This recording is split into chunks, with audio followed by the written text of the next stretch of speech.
Hello everyone, कैसे हैं आप सभी। स्वागत है आप सभी का आपके अपने यूट्यूब चैनल बीरज स्टडी पॉइंट पर। तो आज के इस वीडियो में हम फिजिक्स के एक इम्पोर्टेंट टॉपिक को डिस्कस करने जा रहे हैं, जो कि है प्रकाश यानी कि लाइट। तो आज की इस वीडियो में हम पढ़ेंगे कि आखिर ये प्रकाश यानी कि लाइट होती क्या है, इसकी क्या प्रॉपर्टीज़ होती है, इसके क्या सोर्सेज हैं, और आखिर प्रकाश का परावर्तन यानी कि रिफ्लेक्शन ऑफ लाइट क्या होता है, प्रकाश का अपवर्तन यानी कि रिफ्लेक्शन ऑफ लाइट क्या होता है, पूर्ण आंतरिक परावर्तन यानी कि टोटल इंटरनल रिफ्लेक्शन क्या होता है, और प्रकाश का वर्ण विक्षेपण यानी कि डिस्पर्जन ऑफ लाइट क्या होता है। इसके अलावा प्रकाश का प्रकीर्णन यानी कि स्कैटरिंग ऑफ लाइट, इसके अलावा प्रकाश का विवर्तन यानी कि डिफ्रैक्शन ऑफ लाइट। इन सभी टॉपिक्स के बारे में हम पढ़ेंगे। और इतना सब कुछ पढ़ने के बाद लास्ट में हम कुछ प्रीवियस ईयर क्वेश्चंस भी देखेंगे, जिससे कि आपकी अच्छी प्रैक्टिस हो सके। तो ये एक ऐसा टॉपिक है जो कि क्लास 10th 12th और किसी भी कॉम्पिटिटिव एग्जाम में आने वाला सबसे ज़्यादा पूछा जाने वाला एक टॉपिक है। तो इस टॉपिक से आपके एग्जाम में क्वेश्चंस पूछे ही जाते हैं। तो चलिए वीडियो को शुरू करते हैं। तो सबसे पहले समझते हैं हम कि आखिर ये प्रकाश यानी कि लाइट होती क्या है। तो मैं आपको बता दूं कि प्रकाश यानी कि लाइट एनर्जी का एक फॉर्म है। और मैं आपको बता दूं कि जो प्रकाश है वो खुद इनविजिबल होता है, हम प्रकाश को देख नहीं सकते, लेकिन ये प्रकाश जिस भी ऑब्जेक्ट के ऊपर पड़ता है ये उस ऑब्जेक्ट को विजिबल बना देता है, दृश्य बना देता है। फॉर एग्जाम्पल, इस लाइट से रेज आ रही है जो कि इस एप्पल पर पड़ती है, तो हमें ये एप्पल दिखाई देता है। तो एक्चुअली में होता क्या है, जब कभी भी लाइट किसी भी ऑब्जेक्ट के ऊपर पड़ती है तो वो उससे रिफ्लेक्ट होकर हमारी आंखों तक पहुंचती है, जिसके बाद हम किसी भी ऑब्जेक्ट को देख पाते हैं। तो इस तरीके से जो लाइट होती है वो खुद इनविजिबल होती है, लेकिन ये जिस भी ऑब्जेक्ट के ऊपर पड़ती है ये उसको विजिबल बना देती है। और इसके साथ ही आपको ये भी याद रखना है कि प्रकाश के अध्ययन को प्रकाशिकी यानी कि ऑप्टिक्स कहते हैं। तो ऑप्टिक्स क्या है? स्टडी ऑफ लाइट है। तो ये तो हमने प्रकाश यानी कि लाइट के बारे में बेसिक सा जान लिया। तो चलिए अब हम बात करते हैं प्रकाश के गुणों के बारे में, यानी कि इसकी प्रॉपर्टीज के बारे में। तो प्रकाश यानी कि लाइट का पहला गुण है कि ये स्ट्रेट लाइन में ट्रेवल करता है। जैसे अगर आप टॉर्च जलाते हो तो उसकी जो लाइट है वो बिल्कुल स्ट्रेट लाइन में आपको जाती हुई दिखाई देती है, जो कि ये बताती है कि जो लाइट होती है वो हमेशा स्ट्रेट लाइन में ही ट्रेवल करती है। और इसके साथ ही मैं आपको बता दूं कि प्रकाश जो है वो बहुत ही छोटे छोटे और हल्के कणों से मिलकर बना होता है, जिसके बारे में न्यूटन ने अपने थ्योरी प्रकाश कणिका सिद्धांत में बताया है। और इसके साथ ही मैं आपको बता दूं कि जो प्रकाश तरंगे होती है ये अनुप्रस्थ तरंगे होती है, जिसके बारे में जर्मन विद्वान हाइगेंस ने अपनी थ्योरी प्रकाश की तरंग सिद्धांत यानी कि वेव थ्योरी ऑफ लाइट में बताया था। तो ये काफ़ी ज़्यादा इंपॉर्टेंट है कि प्रकाश किस प्रकार की तरंगे होती है। तो ये अनुप्रस्थ तरंगे होती है। हालांकि तरंगों के बारे में हम ध्वनि वाले चैप्टर में डिटेल में समझेंगे। तो अभी आपको बस इतना याद रखना है कि प्रकाश अनुप्रस्थ तरंगे होती है। और इसको किसने बताया था? तो हाइगेंस ने अपनी थ्योरी प्रकाश के तरंग सिद्धांत में बताया था कि जो प्रकाश तरंगे होती है वो अनुप्रस्थ तरंगे होती है। और इसके साथ ही मैं आपको बता दूं कि प्रकाश को चलने के लिए यानी कि ट्रैवल करने के लिए किसी भी माध्यम जैसे ठोस, द्रव या गैस किसी की भी आवश्यकता नहीं होती। जो प्रकाश है वो खाली जगह यानी जो वैक्यूम होता है वहां पर सबसे तेज गति से ट्रैवल करता है। तो मैं आपको बता दूं कि निर्वात यानी कि वैक्यूम वो जगह होती है जहां पर कोई भी पदार्थ या फिर वस्तु नहीं होती। बेसिकली वो जगह जहां पर कोई वायुमंडल ना हो उसे हम कहते हैं वैक्यूम यानी कि निर्वात। जैसे अंतरिक्ष, तो अंतरिक्ष के अंदर जो प्रकाश है वो बहुत ही तेजी से ट्रैवल करता है। और जैसा कि आप सभी जानते ही हैं कि प्रकाश की गति 3 × 10⁸ मीटर पर सेकेंड है। तो अब आप मुझे कमेंट में बताइए कि सूर्य से पृथ्वी पर प्रकाश को आने में कितना टाइम लगता है, ये आप मुझे कमेंट में बताइए। तो ये सभी प्रकाश के वो गुण थे जिसके बारे में हमने अभी डिस्कस किया। तो इसके बाद चलिए अब हम बात करते हैं प्रकाशीय स्रोतों के बारे में, यानी कि सोर्सेज ऑफ लाइट के बारे में। तो इसके अंदर हमें कुछ वस्तुओं के बारे में पता होना चाहिए जो कि आपके एग्जाम में पूछी जाती है। तो इसके अंदर हम बात करेंगे प्रदीप्त वस्तुओं के बारे में, अप्रदीप्त वस्तुओं के बारे में, पारदर्शी, अपारदर्शी और पारभाषी वस्तुओं के बारे में, यानी कि luminous bodies, non luminous bodies, transparent, translucent और ओपेक ऑब्जेक्ट के बारे में हम बात करेंगे। तो बहुत ही सिंपल है ये। सबसे पहले हम समझते हैं प्रदीप्त वस्तुओं के बारे में, यानी कि ल्यूमिनस बॉडीज के बारे में। तो ये बेसिकली वो ऑब्जेक्ट होते हैं जो अपनी लाइट को खुद प्रोड्यूस करते हैं, जैसे सूर्य। तो सूर्य से प्रकाश आता है तो ये हमारा क्या हो गया? ल्यूमिनस बॉडीज हो गई, यानी कि प्रदीप्त वस्तु हो गई। इसके अलावा बल्ब, मोमबत्ती, जलता हुआ दीपक, तारा और फायर यानी कि आग, यहाँ से प्रकाश प्रोड्यूस होता है। तो इन ऑब्जेक्ट को हम कहते हैं प्रदीप्त वस्तु है, यानी कि ल्यूमिनस ऑब्जेक्ट। इसके बाद हमारा आता है अप्रदीप्त वस्तु है, यानी कि नॉन ल्यूमिनस बॉडीज। तो ये बेसिकली वो ऑब्जेक्ट होते हैं जो स्वयं प्रकाश नहीं देते, जैसे कि चंद्रमा, अब इसके पास अपना खुद का प्रकाश नहीं होता, ये सूर्य के प्रकाश का यूज करके चमकता है। इसके अलावा मेज, कुर्सी, किताब, तो जहां से आपका लाइट प्रोड्यूस नहीं होता उन ऑब्जेक्ट को हम कहते हैं नॉन ल्यूमिनस ऑब्जेक्ट। तो इसके अंदर हमारी बहुत सारी चीजें शामिल हो जाएंगी। इसके बाद आती है हमारी पारदर्शी वस्तुएं यानी कि ट्रांसपेरेंट ऑब्जेक्ट। तो ये बेसिकली वो ऑब्जेक्ट होते हैं जिनके जिनके अंदर से जो प्रकाश है, जो लाइट है, वो आर पार निकल जाता है। तो ऐसे ऑब्जेक्ट को हम कहते हैं पारदर्शी ऑब्जेक्ट यानी कि पारदर्शी वस्तुएं। ट्रांसपेरेंट ऑब्जेक्ट जैसे कि क्लीन ग्लास, तो उसमें से जो लाइट है वो इजीली निकल जाती है आर पार, तो उसको हम कहते हैं पारदर्शी वस्तुएं यानी कि ट्रांसपेरेंट है वो। इसके अलावा हमारा एयर हो गया, क्लीन वाटर हो गया, या फिर ट्रांसपेरेंट प्लास्टिक हो गई, हमारे चश्मे हो गए, जिनमें से लाइट आर पार इजीली जा पाती है।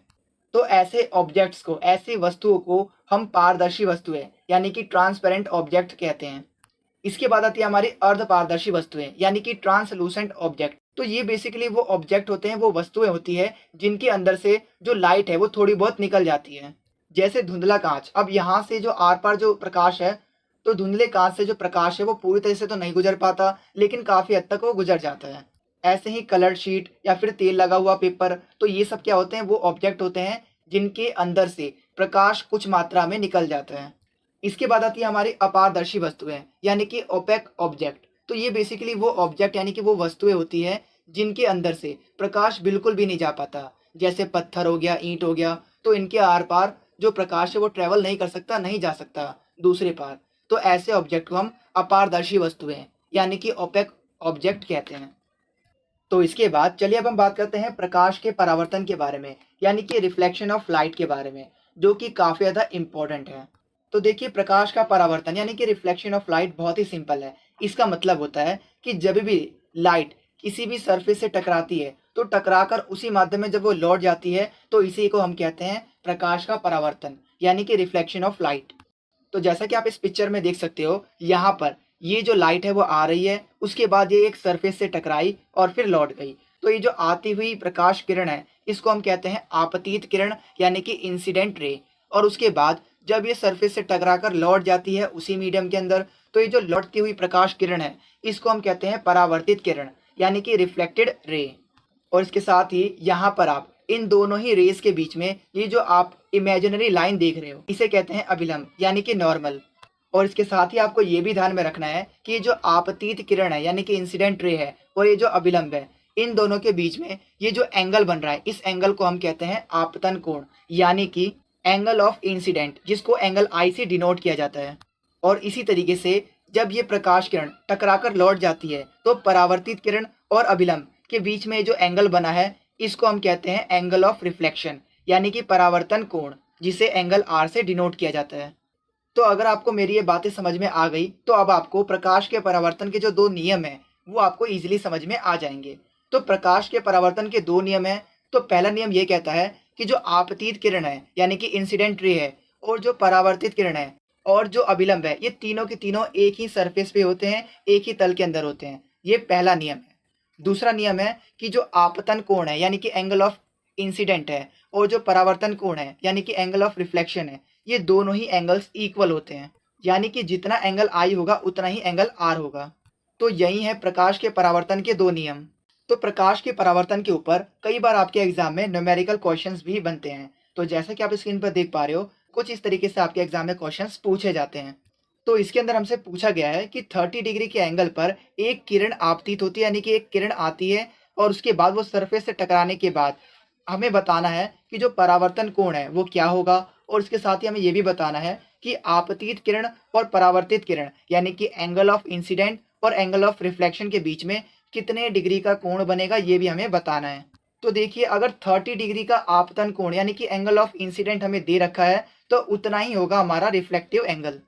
तो हमारा परावर्तन कोण यानी कि एंगल ऑफ रिफ्लेक्शन भी 30 डिग्री ही हो जाएगा। और दूसरा हमसे पूछा गया था कि आपतित किरण और परावर्तित किरण यानी कि इंसिडेंट रे और रिफ्लेक्टिव रे, इनके बीच में कितने डिग्री का एंगल बनेगा, वो भी हमें बताना है। तो देखिए, अगर एंगल आई 30 है और एंगल आर भी 30 है, तो टोटल जो हमारा एंगल बनेगा वो 60 डिग्री का बनेगा। तो यही हमसे पूछा गया था। तो इसके बाद नेक्स्ट क्वेश्चन है, जिसके अंदर हमसे पूछा गया है कि एक किरण जो कि तल के साथ 35 डिग्री का एंगल बनाती है, तो हमसे पूछा गया है कि ये किस एंगल पर रिफ्लेक्ट होगी, परावर्तित होगी, ये हमें बताना है।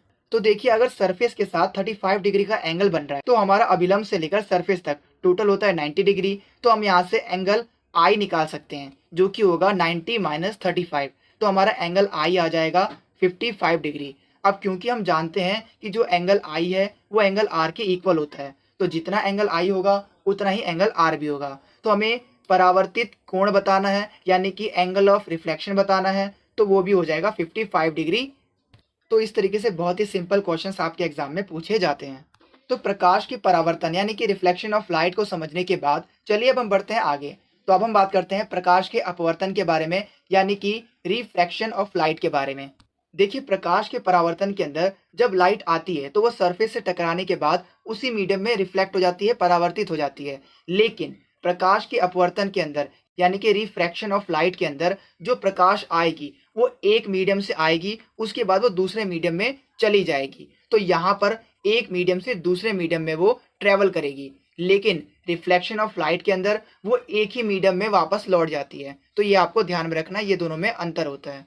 तो प्रकाश के अपवर्तन के अंदर क्या होगा, जो लाइट होगी वो एक माध्यम से दूसरे माध्यम में जाएगी, और जब वो दूसरे माध्यम में जाएगी तो उसकी दिशा में थोड़ा सा हमें परिवर्तन देखने को मिलता है। तो इसी परिघटना को हम कहते हैं प्रकाश का अपवर्तन, यानी कि रिफ्रैक्शन ऑफ लाइट।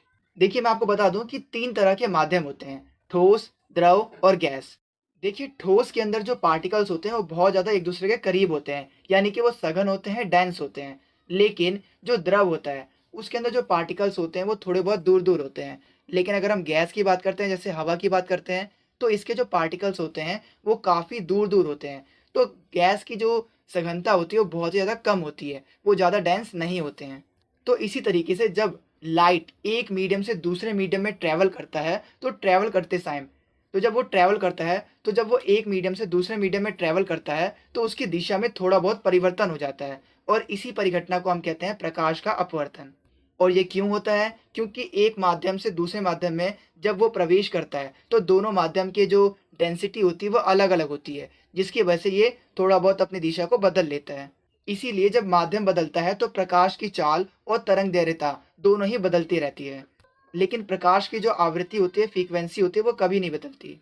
तो अगर मैं आपको सिंपल वर्ड्स में बताऊं तो जब प्रकाश एक मीडियम से दूसरे मीडियम में ट्रैवल करता है तो उसकी दिशा दूसरे मीडियम में जाने के बाद थोड़ी बदल जाती है। जैसे कि आप इस डायग्राम में देख सकते हो, यहाँ पर जो प्रकाश की किरण है वो थोड़ी बहुत अपनी दिशा को परिवर्तित कर लेती है, क्योंकि ये पहले हवा में थी, यानी कि जो एयर का जो डेंसिटी थी वो बहुत ज़्यादा कम थी। लेकिन जब ये वाटर के अंदर आई तो यहाँ पर वाटर के जो पार्टिकल्स होते हैं वो एक दूसरे के करीब होते हैं, यानी कि यहाँ पर एयर की कंपैरिजन में ज़्यादा डेंस हमें डेंसिटी देखने को मिलती है। तो इसकी वजह से जो प्रकाश की चाल है और जो उसकी दिशा है वो थोड़ी हमें बदलती हुई दिखाई देती है।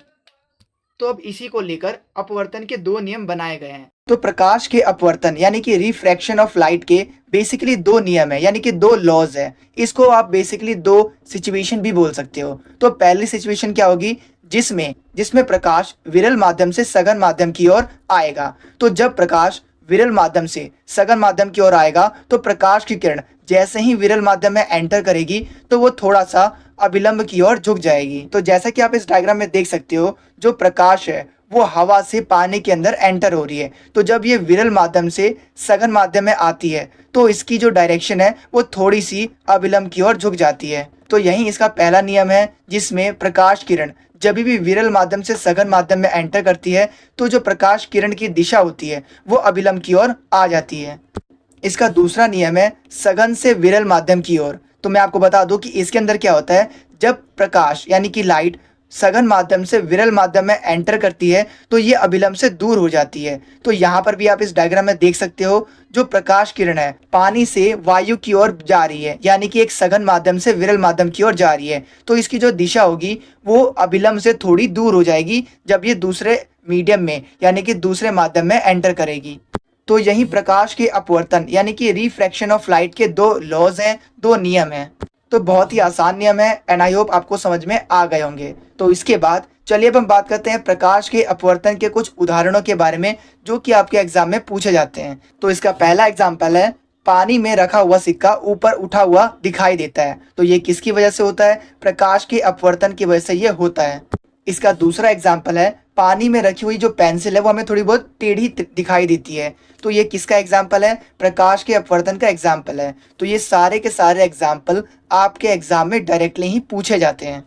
तो इसका थर्ड एग्जाम्पल है तालाब की गहराई कम दिखाई देती है। तो ये किसका एग्जाम्पल है? प्रकाश के अपवर्तन यानी कि रिफ्रैक्शन ऑफ लाइट का एग्जाम्पल है। इसके अलावा इंद्रधनुष का बनना यानी कि रेनबो का फॉर्मेशन भी किसका एग्जाम्पल है? प्रकाश के अपवर्तन का एग्जाम्पल है।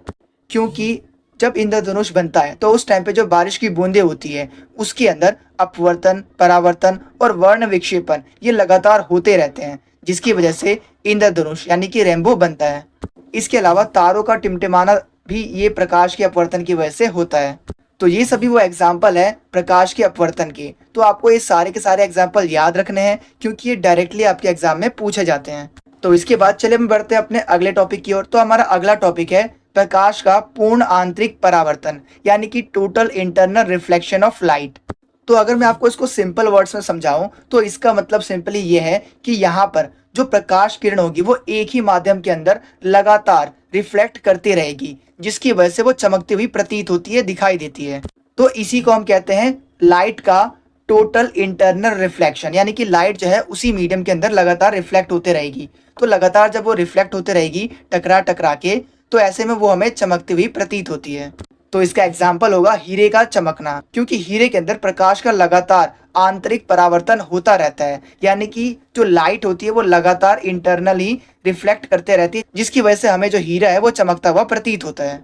इसके अलावा टूटी हुई कांच का चमकीला प्रतीत होना भी एक किसका एग्जाम्पल है? प्रकाश के पूर्ण आंतरिक परावर्तन का एग्जाम्पल है। इसके अलावा पानी के अंदर जो हमारे टेस्ट ट्यूब्स होते हैं वो हमें शाइन करते हुए दिखाई देते हैं, तो ये भी एग्जाम्पल है प्रकाश के आंतरिक परावर्तन का। इसके अलावा ऑप्टिकल फाइबर्स में भी प्रकाश का आंतरिक परावर्तन होता है, यानी कि टोटल इंटरनल रिफ्लेक्शन होता है, जिसकी वजह से वो हमें चमकता हुआ दिखाई देता है। तो ये सभी प्रकाश के पूर्ण आंतरिक परावर्तन यानी कि लाइट के टोटल इंटरनल रिफ्लेक्शन के एग्जाम्पल्स हैं। तो इसके बाद चलिए बढ़ते हैं अपने अगले टॉपिक की ओर। तो हमारा अगला टॉपिक है प्रकाश का वर्ण विक्षेपण यानी कि डिस्पर्जन ऑफ लाइट। तो इसका मतलब बिल्कुल सिंपल है कि जब भी लाइट किसी भी प्रिज्म से होकर गुजरेगी तो वो 7 कलर्स में डिवाइड हो जाएगी, और इसी परिघटना को, इसी फिनोमिया को हम कहते हैं डिस्पर्जन ऑफ लाइट यानी कि प्रकाश का वर्ण विक्षेपण। और जब व्हाइट लाइट यानी कि श्वेत प्रकाश इस प्रिज्म से होकर गुजरता है तो इसके द्वारा जो 7 रंग बनते हैं, इसी रंगों के समूह को हम कहते हैं स्पेक्ट्रम यानी कि वर्णक्रम कहते हैं, जिसे न्यूटन ने 1666 में समझाया था, जिसके अंदर उन्होंने ये भी बताया था कि हर एक जो कलर होता है वो अलग अलग एंगल पे मुड़ता है। तो जैसा कि आप इस डायग्राम में देख सकते हो, इसके अंदर जो रेड कलर है वो प्रिज्म से निकलने के बाद बहुत ही कम मुड़ता है, लेकिन अगर आप बैंगनी कलर को देखो तो वो सबसे ज्यादा मुड़ता हुआ प्रतीत होता है। तो जो कलर सबसे ज्यादा मुड़ता है तो उसकी जो वेवलेंथ होती है वो सबसे कम होती है, और जो सबसे कम मुड़ता है उसकी वेवलेंथ यानी कि तरंग दैर्घ्यता सबसे ज्यादा होती है। तो इन बातों का भी आपको ध्यान रखना है। तो यही था हमारा प्रकाश का वर्ण विक्षेपण यानी कि डिस्पर्जन ऑफ लाइट। तो इसके बाद चलिए अब हम बात करते हैं प्रकाश के प्रकीर्णन के बारे में यानी कि स्कैटरिंग ऑफ लाइट के बारे में। तो इसमें क्या होता है, जो हमारे एटमॉस्फेयर के अंदर डस्ट पार्टिकल्स हैं यानी कि छोटे छोटे धूल के कण हैं, तो जब प्रकाश इन छोटे छोटे धूल के कणों से टकराती है तो वो फैल जाती है अलग अलग दिशाओं में, अलग अलग कलर्स में। तो इसी को हम कहते हैं प्रकाश का प्रकीर्णन यानी कि स्कैटरिंग ऑफ लाइट, जिसमें जब प्रकाश यानी कि लाइट हमारे एटमॉस्फेयर में मौजूद जो डस्ट पार्टिकल्स है उनसे जब टकराती है तो वो अलग अलग डायरेक्शंस में और कलर्स में फैल जाती है।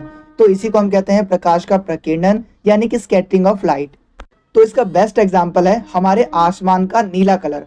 क्योंकि हमारे आसमान का नीला कलर क्यों होता है? क्योंकि हमारे आसमान के अंदर जो डस्ट पार्टिकल्स हैं, तो जब प्रकाश की किरणें यानी कि जो सूरज से आने वाले प्रकाश की किरणें होती हैं, जब ये डस्ट पार्टिकल से टकराती है तो टकराने के बाद जो नीले रंग की जो प्रकाश किरणें होती है वो सबसे ज्यादा फैलती है, जिसकी वजह से पूरा आसमान हमें ब्लू कलर का दिखाई देता है।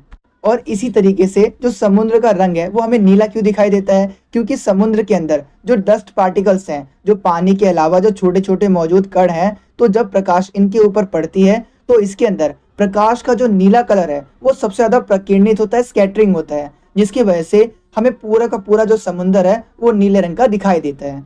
और इसी तरह जो सूर्योदय और सूर्यास्त होता है तो उस टाइम पर हमें जो सूर्य है वो लाल रंग का इसलिए दिखाई देता है क्योंकि उस समय लाल कलर का जो प्रकीर्णन होता है वो सबसे ज्यादा होता है, जिसकी वजह से लाल कलर हमें दिखाई देता है। तो इसके बाद चलिए हम बात करते हैं अपने अगले टॉपिक के बारे में, जो कि है प्रकाश का विवर्तन यानी कि डिफ्रैक्शन ऑफ लाइट। देखिए, इसका मतलब होता है जब प्रकाश यानी कि जो लाइट है वो छोटे से छेद से होके फैलती है, निकलती है, तो इसी को हम कहते हैं विवर्तन यानी कि डिफ्रैक्शन। तो जैसे अगर आप एक बंद बॉक्स के अंदर एक छोटा सा छेद करें और उसके अंदर से लाइट गुजारें, तो जो लाइट है वो छोटे से होल से ही होके आगे गुजरेगी और वो पूरी तरह से आगे जाके फैल जाएगी। तो इसी को हम कहते हैं प्रकाश का विवर्तन यानी कि डिफ्रैक्शन ऑफ लाइट, जिसमें प्रकाश एक छोटे से होल से गुजरती है और फैलती है। तो जितना छोटा साइज होगा होल का, तो प्रकाश का विवर्तन भी उतना ही कम होगा, और अगर होल का साइज बड़ा होगा तो प्रकाश का विवर्तन भी ज्यादा होगा। सो आई होप अब आपको ये भी समझ में आ गया होगा। तो ये सभी थे हमारे प्रकाश से संबंधित सारे के सारे इंपॉर्टेंट टॉपिक्स, जो कि हमने बहुत ही इजी तरीके से समझे। तो इसके बाद चलिए अब हम बात करते हैं कुछ प्रीवियस ईयर क्वेश्चंस के बारे में, जो कि आपके एग्जाम में कई बार पूछे गए हैं। तो इसमें फर्स्ट क्वेश्चन है, इसमें पूछा गया है कि किसी अवरोध के कोर यानी कि एजिस से जब प्रकाश मुड़कर निकलती है तो उसे हम क्या कहते हैं, आपको ये बताना है। तो अगर आपने चुना है ऑप्शन नंबर ए विक्षेपण यानी कि डिफ्रैक्शन, तो आपका आंसर बिल्कुल सही है। मैंने अभी आपको बताया था कि डिफ्रैक्शन यानी कि विवर्तन या फिर विक्षेपण का मतलब होता है कि जब प्रकाश बहुत ही छोटे होल से होकर गुजरती है और फैलती है, तो इसी को हम कहते हैं प्रकाश का विवर्तन यानी कि डिफ्रैक्शन ऑफ लाइट। इसके बाद नेक्स्ट क्वेश्चन है, प्रकाश की चिकने पृष्ठ से टकराकर वापस लौटने की घटना को क्या कहते हैं, यानी कि उस फिनोमिना को क्या कहते हैं जिसके अंदर जो लाइट है वो किसी भी स्मूथ सरफेस से टकराएगी, उसके बाद वो वापस लौट जाएगी, तो इसे हम क्या कहते हैं। आपके सामने 4 ऑप्शन है, जल्दी से बताइए। तो अगर आपने चुना ऑप्शन नंबर बी प्रकाश का परावर्तन यानी कि रिफ्लेक्शन ऑफ लाइट, तो आपका आंसर बिल्कुल सही है। देखिए, मैंने आपको बताया था कि जब प्रकाश किसी भी सरफेस से टकराकर लौटती है तो इसी को हम कहते हैं प्रकाश का परावर्तन यानी कि रिफ्लेक्शन ऑफ लाइट। इसके बाद नेक्स्ट क्वेश्चन है, प्रकाश तरंग किस प्रकार की तरंगे हैं, यानी कि जो हमारी लाइट वेव्स हैं ये किस तरीके की वेव्स है वो आपको बताना है। तो अगर आपने चुना है ऑप्शन नंबर ए अनुप्रस्थ तरंगे यानी कि ट्रांसवर्सल वेव, तो आपका आंसर बिल्कुल सही है। देखिए, इसके बारे में हम ध्वनि वाले चैप्टर में डिटेल में समझेंगे कि तरंगे क्या होती है, कितने टाइप्स की होती है। तो अभी आपको बस इतना याद रखना है कि प्रकाश तरंगे अनुप्रस्थ तरंगे होती है। इसके बाद जो हमारा नेक्स्ट क्वेश्चन है वो है, एक कटा हुआ हीरा क्यों चमकता है, आपको ये बताना है। तो आपके सामने 4 ऑप्शन है। तो अगर आपने चुना ऑप्शन नंबर सी पूर्ण आंतरिक परावर्तन, तो आपका आंसर बिल्कुल सही है। देखिए, मैंने आपको बताया था कि हीरे के अंदर पूर्ण आंतरिक परावर्तन यानी कि टोटल इंटरनल रिफ्लेक्शन होता रहता है, जिसकी वजह से जो लाइट होती है वो हीरे के अंदर ही लगातार रिफ्लेक्ट होती रहती है, जिसकी वजह से हमें वो चमकती हुई प्रतीत होती है, दिखाई देती है। तो इसके बारे में मैंने आपको बताया था, तो इसका आंसर हो जाएगा ऑप्शन नंबर सी। इसके बाद चलिए बढ़ते अपने अगले प्रश्न की ओर। तो हमारा नेक्स्ट क्वेश्चन है, पानी से भरे किसी बर्तन में पड़ा हुआ सिक्का उठा हुआ क्यों प्रतीत होता है, आपको ये बताना है। तो अगर आपने चुना ऑप्शन नंबर बी प्रकाश का अपवर्तन यानी कि रिफ्रैक्शन ऑफ लाइट, तो आपका आंसर बिल्कुल सही है। इसके बाद चलिए बढ़ते अपने अगले प्रश्न की ओर। तो हमारा अगला प्रश्न है, आकाश नीला क्यों दिखाई देता है, यानी कि हमें जो स्काई है वो हमें ब्लू क्यों अपीयर होता है, ये आपको बताना है। तो अगर आपने चुना ऑप्शन नंबर सी प्रकीर्णन यानी कि स्कैटरिंग, तो आपका आंसर बिल्कुल सही है। देखिए, मैंने आपको बताया था कि प्रकाश का प्रकीर्णन यानी कि स्कैटरिंग ऑफ लाइट क्या होता है, जिसके अंदर लाइट एटमॉस्फेयर में मौजूद जो डस्ट पार्टिकल्स होती है, जब वो उससे टकराती है तो वो अलग अलग कलर्स में फैल जाती है, अलग अलग दिशाओं में फैल जाती है। इसी को हम कहते हैं प्रकाश का प्रकीर्णन यानी कि स्कैटरिंग ऑफ लाइट। तो आकाश के अंदर जो डस्ट पार्टिकल्स होते हैं, धूल के कण होते हैं, तो उसमें नीले रंग का प्रकीर्णन सबसे ज़्यादा होता है, जिसकी वजह से जो हमें आकाश है वो ब्लू कलर का दिखाई देता है। इसके बाद चलिए बढ़ते हैं अपने अगले प्रश्न की ओर। तो हमारा अगला प्रश्न है, इंद्रधनुष के किस रंग का विक्षेपण सबसे ज़्यादा होता है, ये आपको बताना है। तो अगर आपने चुना ऑप्शन नंबर ए बैंगनी यानी कि वॉयलेट कलर, तो आपका आंसर बिल्कुल सही है। इसके बाद चलिए बढ़ते अपने अगले प्रश्न की ओर। तो हमारा अगला प्रश्न है, प्रिज्म में प्रकाश के विभिन्न रंगों का विभाजित होना ये क्या कहलाता है। तो अगर आपने चुना ऑप्शन नंबर डी प्रकाश का वर्ण विक्षेपण यानी कि डिस्पर्जन ऑफ लाइट, तो आपका आंसर बिल्कुल सही है। मैंने आपको बताया था कि जब भी प्रिज्म में से श्वेत प्रकाश यानी कि व्हाइट लाइट को गुजारा जाता है तो वो 7 अलग अलग कलर्स में डिवाइड हो जाता है, तो उसी को हम कहते हैं प्रकाश का वर्ण विक्षेपण यानी कि डिस्पर्जन ऑफ लाइट, जिसमें 7 कलर्स होते हैं हमारे। तो ये मोस्ट इंपॉर्टेंट क्वेश्चंस थे जो कि मैंने आपको बताया। और इसके साथ ही मैं आपको बता दूं कि अगर आपको इसके PDF नोट्स चाहिए तो इसका लिंक मैंने डिस्क्रिप्शन में दे रखा है, आप वहां से PDF को डाउनलोड कर सकते हो। तो आज की इस वीडियो में बस इतना ही, मिलते हैं आपसे अगली वीडियो में। आपको ये वीडियो कैसी लगी कमेंट में जरूर बताना। Thanks for watching this video.